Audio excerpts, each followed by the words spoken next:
tahun 68. Saya dulu tuh anak saya di pondok Stahir. Saya setiap hari Jumat pulang ke rumah itu dengan kakak saya disuruh bantu belajarlah mengajar di MI biar bisa ngajar besok. Jadi setiap malam Jumat saya pulang. Akhirnya kakak saya diangkat menjadi guru negeri agama. Akhirnya nggak ada gurunya, terus saya yang ganti. Muridnya makin banyak, terus saya nyari teman. Kebetulan teman saya itu datang hansip. Jadi kalau Agustus itu tidak ke sekolah mengurus hansipnya, jadi bisa mengikuti lomba dan lain sebagainya. Itu anak-anak yang besar-besar yang kelas 6 kita suruh melatih yang kecil-kecil, caranya begitu. Makin banyak lagi, terus saya nyari anggota lagi sampai gurunya 5. Saya bingung untuk gaji itu uang dari mana dapatnya. Akhirnya saya dengan kakak saya namanya Pak Yusuf itu mencari dana lewat ya silaturahim ke wali murid, minta bantuan dari wali murid.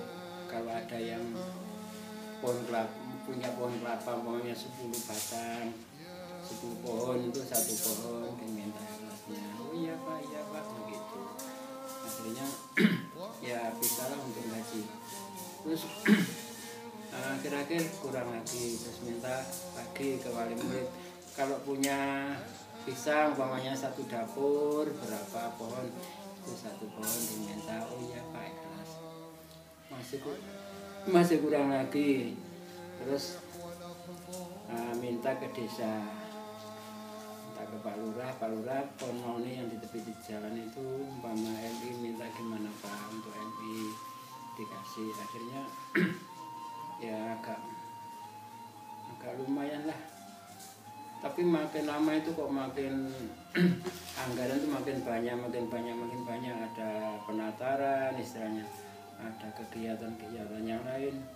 Terus saya mendatangi jamaah-jamaah pengajian, bapak-bapak dan ibu-ibu muslimah. Bapak-bapak itu tak minta bantuan kalau pas pengajian namanya tahlilan atau pengajian yasinan, itu titip istilahnya titip kaleng lah, seikhlasnya ditaruh di situ untuk habib gitu. Kok makin lama makin kebutuhan tuh kok makin ada terus kurang, terus padahal sumbernya sudah kayak begitu, lewat pisang tadi, lewat kelapa, lewat mauni, lewat tahlilan. Terus saya punya pendapat dengan kakak saya, gimana ya umpamanya wali murid ini diajak garap sawahnya mertua, gimana kira-kira. Tanya, oh iya coba. Alhamdulillah akhirnya sebuah wali murid itu tak ajak garap sawahnya mertua. Pokoknya yang punya sapi ya sapinya dibawa, punya garu ya dibawa, punya tunggas dibawa. Kalau nggak punya ya cangkul yang dibawa, nggak punya cangkul ya pokoknya datang saja. Jadi ada yang tugasnya menanam misalnya tandur atau yang matun gitu. Jadi yang nggak membawa cangkul ya tugasnya begitu. Rame-rame kira-kira yang digarap itu sekitar 1 jauh lah, hampir 1 hektar. Alhamdulillah itu hasilnya lumayan. Terus dibuat koperasi ya, itu sekitar tahun 68 sampai tahun 75. Itu peyot, cuma 3 lokal, peyot lagi. Kalau ada orang mau nyekolahkan tuh ragu, katanya jangan ke sekolah madrasah. Madrasah itu waktu itu belum apa ngeja bagaimana nggak tahu. Pokoknya katanya manda rusak, jangan disekolahkan manda rusak, nanti malah rusak katanya begitu. Saya langsung sekali waktu itu. Pada waktu itu anak-anak yang nggak senakal sekarang, tapi juga ada saja lah yang nakal. Dulu itu menurut saya campur, ada yang Jawa, ada yang Madura. Kadang-kadang kalau ngamuk murid sana itu kadang-kadang ya pulang itu nggak pamit, lari sambil melempari sekolah itu. Ya malamnya saya silaturahim ke orang tuanya, Pak, Bu, anaknya tadi pulang nggak pamit, tolong ibu dinasihati yang baik-baik. Nggak apa-apa kok, walaupun sudah nggak masuk 2 hari 3 hari nggak apa-apa, akhirnya masuk. Saya teladan begitu. Murid-murid itu nggak pakai sepatu, nggak pakai kaos oblong, apalagi kok disuruh seragam, kasihan kan, nggak tega lah guru itu. Murid-murid disuruh seragam itu nggak tega, kasihan orang tuanya. Jadi ya pokoknya bersih gitu saja. Terus seperti apa ya, peraga-peraga itu nggak baik seperti sekarang. Jadi ya gurunya itu membuat ya ada peta diturun, membuat peta ya, membuat ABCDF dibuat sendiri, akan beli ya keuangannya yang minim sekali. Terus kalau keterampilan ya yang nggak beli, jadi seperti apa ya, sepet ya, sepet jari kelapa, tempurungnya itu dibuat entong. Kemudian kalau apa kayu-kayu yang lunak-lunak seperti kayu randu itu dibuat pisau, pedang-pedangan begitu. Kalau anak yang dulu itu suruh baca nggak mau, umpamanya suruh baca nggak mau, apa alasannya, apa takut apa gimana, pokoknya nggak mau. Itu caranya saya satu bangku itu tak suruh ke depan semua. Satu bangku ada 5, kadang-kadang 4, ayo ke depan semua, ini semua ke depan.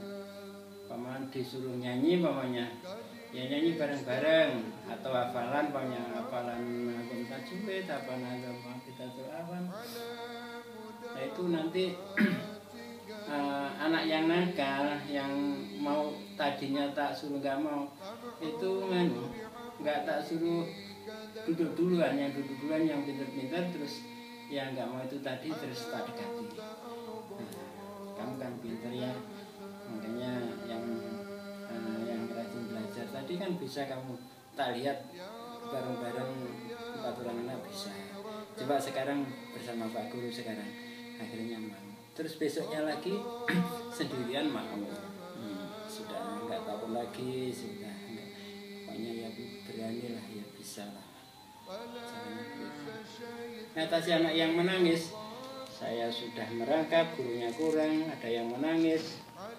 Itu anak-anak takja membaca sholawat bareng-bareng. Jadi yang nangis itu kan nggak dengar dari luar. Jadi orang luar sekolah nggak dengar anak itu menangis mau enggak. Dengarnya orang-orang luar itu baca sholawatan, sholawat badar umpamanya.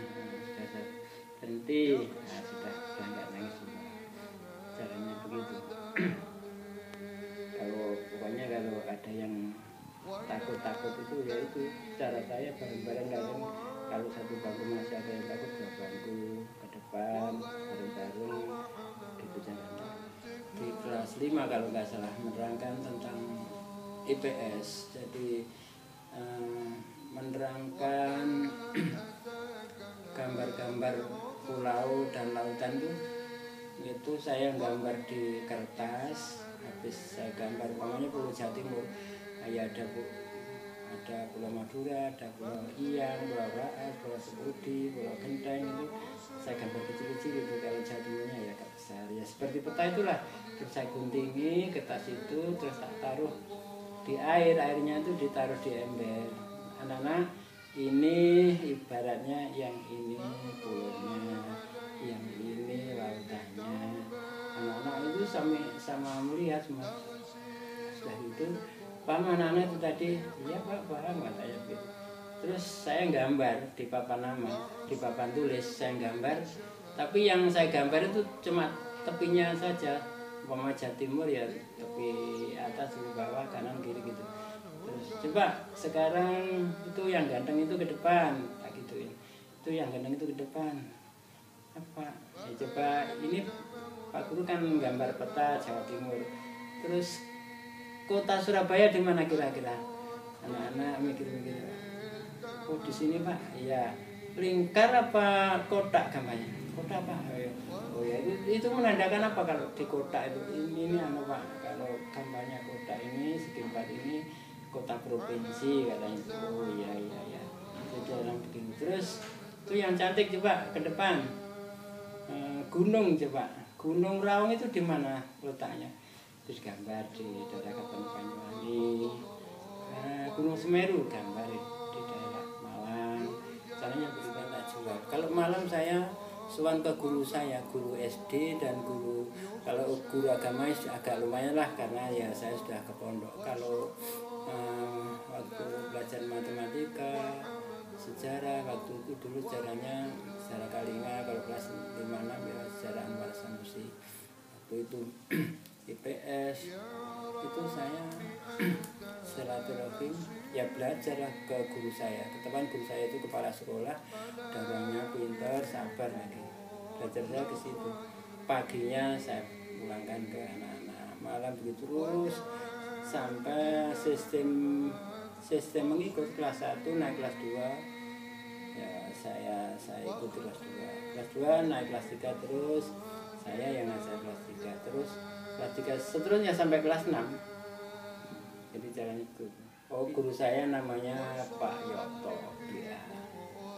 Caranya mengajar ya saya ke rumahnya Pak Yoto terus saya tanya diterangkan gitu aja, enggak di papan nama cuma kalau ini bagaimana Pak cara mengajar yang ini Pak umpamanya sejarah ya saya minta diterangkan singkat padat ya begitu itu saya. Nah yang mengembangkan saya sendiri terus jadi desainnya saya ya begitu itu. Umpama saya nggak belajar ke guru saya ya apa nggak punya mudahnya cuma agama saja jadi nggak bisa. Ya alhamdulillah waktu ujian tuh ya bisa lulus walaupun nggak 100%. Kan dulu itu ujian itu kan 2 jadi ujian negeri istilahnya Depak itu ada ujian Ma'arif. Nah kalau nggak ujian Ma'arif saya ini merasa dosa karena ini kan perintahnya Kiai Ma'arif itu kan kalau saya nggak mengadakan ujian Ma'arif berarti saya ini tidak taat sama Kiai. Jadi saya harus mengadakan ujian Ma'arif. Karena ini saya mengajarnya di Bali di masjid. Mengajar dunia nggak kayak dulu kan madrasah Darmo Madangkara. Kalau sekarang pusat agama saja di Masjid Bali dan Nurul Hikmah.